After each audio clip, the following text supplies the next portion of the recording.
Before we start, ladies, cheer up. Good afternoon, ladies and gentlemen. For those of you who haven't had the pleasure of knowing me, my name's Neil. Obviously, I have the great pleasure to be Craig's best man today. I hope you're all having a lovely time. I have to admit, I've had better days. But I haven't enjoyed it so far, but hopefully we'll do from now on.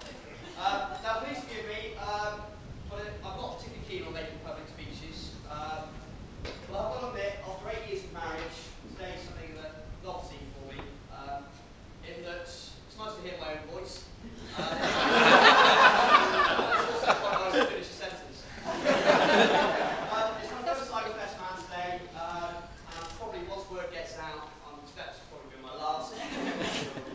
I'd like to congratulate Craig on what was truthfully a wonderful speech, mate. Your words were moving, and it's really nice to see that your in-laws no longer regret inviting you today. I'd also like to say a quick couple of thank yous. Firstly to the ushers. You've been a big help today, and capably done a great job, guys. Although your most important task, hopefully, is ushering me to the bar in a minute. I would also like to thank the bridesmaids for doing a fantastic job today. None more so than convincing Sarah to go ahead with the ceremony. But also for looking so smashing today. You've only been rightly outshone by the beautiful, stunning bride, which I'm sure you'll all agree with. Absolutely.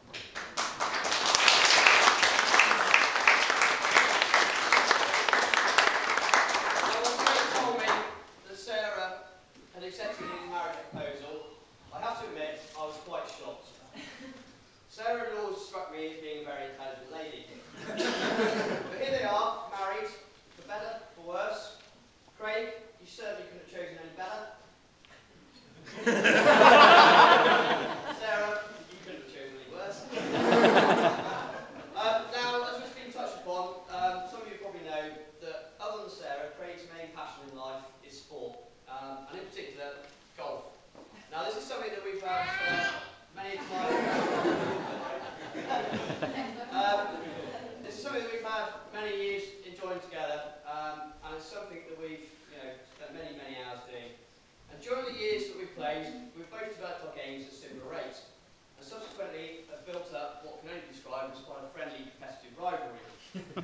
I've had the pleasure of sharing in and also admiring a number of Craig's golfing successes, none of which were bigger than when Craig became Kingsdown Club champion a few years back.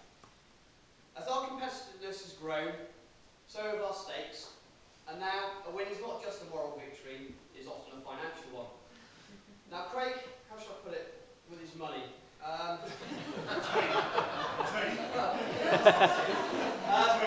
He doesn't particularly like to lose any, and particularly when it comes to me, I'm sure that's the case.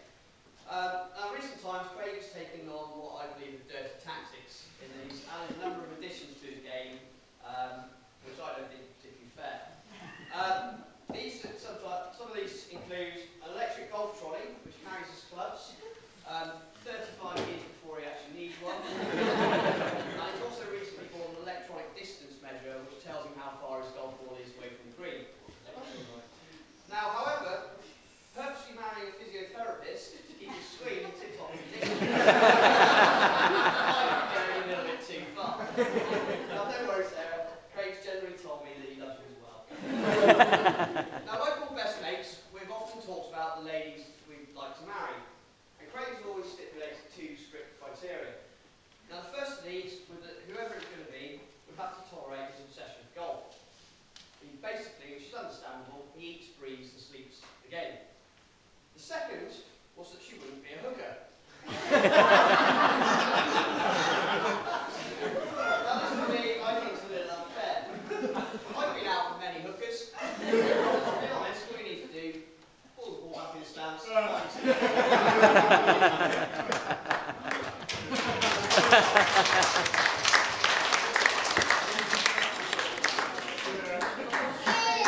Now, joking apart, I recently asked Craig what he most wanted from marriage, and he honestly replied to me, love, happiness, and hopefully all being well, family. When I asked Sarah the same question, she replied, a new toaster.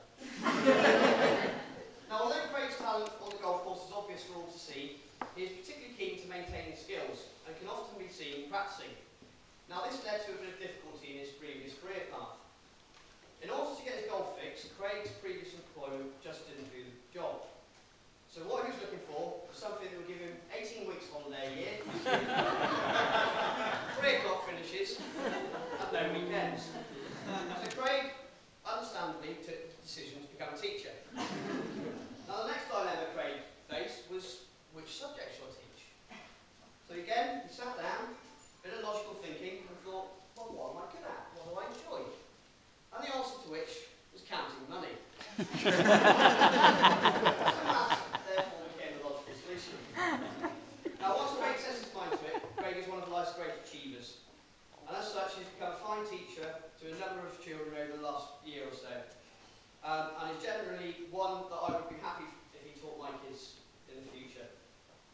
He has a very sensible and level ginger head on those broad shoulders. And yet responsibility, which I'm sure will continue to do well in his future career. Now I understand there are certain attributes that are required in order to be a maths teacher. And one of these is applying logic. Now, after digging around in Craig's murky past, one story I discovered that particularly demonstrates Craig's logical mind was when Uncle Tommy here tapped on the passenger window of Craig's dad's car and put his hand up like this. And he said to a very young Craig, "I've got you, wee Willie." Now, Craig's solution to this, quite simple, undoes his flies, drops his trousers, hands down. No, you haven't.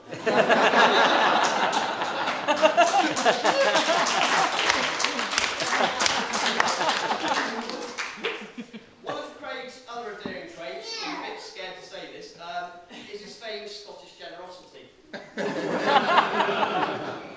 have to admit at the moment I'm bitterly disappointed. The reason for this, and I hope it doesn't show, is that after all the years Craig and I have been friends, this is the first time he's ever bought me dinner.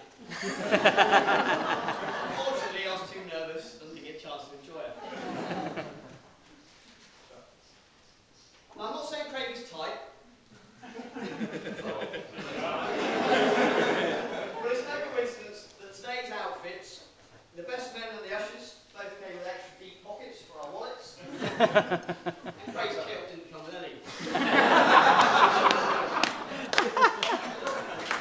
I also wasn't surprised to hear from the owners of the venue today that they've arranged St John's ambulance to be here at the end of the proceedings. Now this is not to help out any drunken revellers who party too hard. This is purely to revive Craig once he's received their bill. Saying that, they will need more than morphine and laughing gas to get money out of him. Now, of course, no best man speech would be complete without some mention of the stag do, which took 15 of us to Cambridge. A beautiful city, so I'm told. Saying that, I do recall vaguely seeing some point of it over the weekend.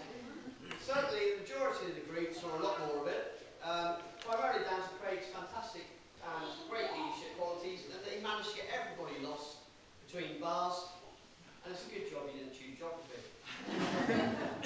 Now, the main highlight for me personally involved seeing the aftermath of paintballing. Craig had to run the gauntlet through a firing squad. Craig was literally on the floor in a giant ginger wig, the second one, bleeding from the hands and complaining about one rather sore right testicle. Now, although this did amuse me at the time, the joy was somewhat short-lived. Craig, being